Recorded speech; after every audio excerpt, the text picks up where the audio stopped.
Police क्या करेगी? क्या कुछ नहीं है उनके पास कहने को।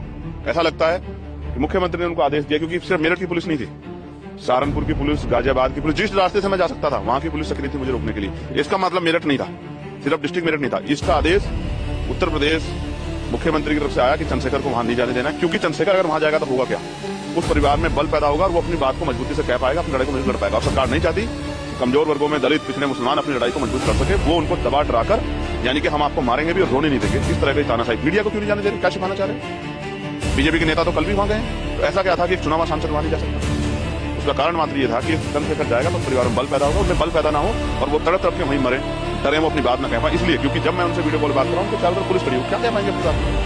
अब समझिए हालात क्या। वो मेरे साथ 2 मिनट बैठ के अपनी बात कहते, मैं उनकी बात को सुनकर मीडिया के सामने अपनी बात को रखना पर्सनल सवाल करता। इसलिए मैंने कल भी मांग की थी अधिकारियों से परिवार की सुरक्षा सुनिश्चित की जाए, और मैं पुनः मांग कर रहा हूँ। वो परिवार वहां सुरक्षित नहीं, उस परिवार को वहां से निकालकर शहर में कहीं जो है उचित रहने की व्यवस्था कराई जाए, उनको मकान दिया जाए, आवास दिया जाए और उनको सुरक्षा दी जाए।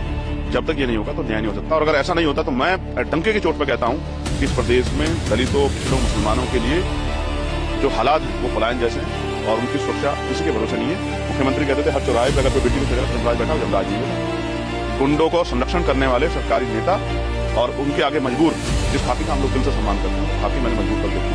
उनके पास सब न्यूज है ये बयान करने के लिए कि एक चुनाव सांसद अपने परिवार को।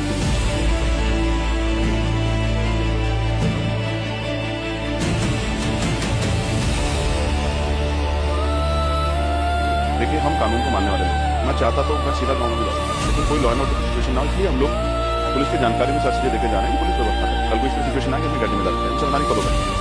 लेकिन जातकवाद इतना हावी है उत्तर प्रदेश में। मैं कौशाम्बी गया, बाल समाज की बच्ची के साथ जब अन्याय हुआ था तो मुझे वहां नहीं जाने दिया गया। ये इस बात का पुख्ता सबूत है कि जब दलितों, पिछड़ों, मुसलमानों पे जुर्म जाते अन्याय होगा।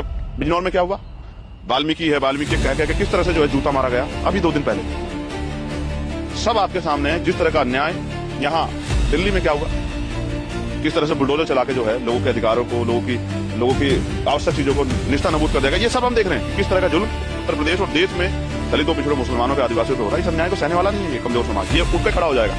और जिस दिन ये उठ के खड़ा होकर इन्होंने कहीं चंद्रशेखर आजाद पे को जिस तरह भरोसा करके ताकत दी और ताकत बढ़ा दी, तो किसी गुंडे की हिम्मत नहीं रहेगी किसी बहन बेटी का अपमान करते या इनको इनके धार्मिक स्थलों को नुकसान पहुंचाते। मैं आज वही कारण कहाँ गए सब लोग जो बेटी बचाओ बेटी पढ़ाओ नारा दे रहे थे, अब कहाँ गए वो सब लोग? जब उत्तर प्रदेश इतने बड़े, जो देश के बराबर है, इतने बड़े सूबे में दलितों की बेटियों को कुचला जा रहा है, उनको दिन दहाड़े अगवा किया जा रहा है, कहाँ गए वो सब लोग? सब ठंडे हो गए। ये हिंदू राष्ट्र क्यों नहीं आए?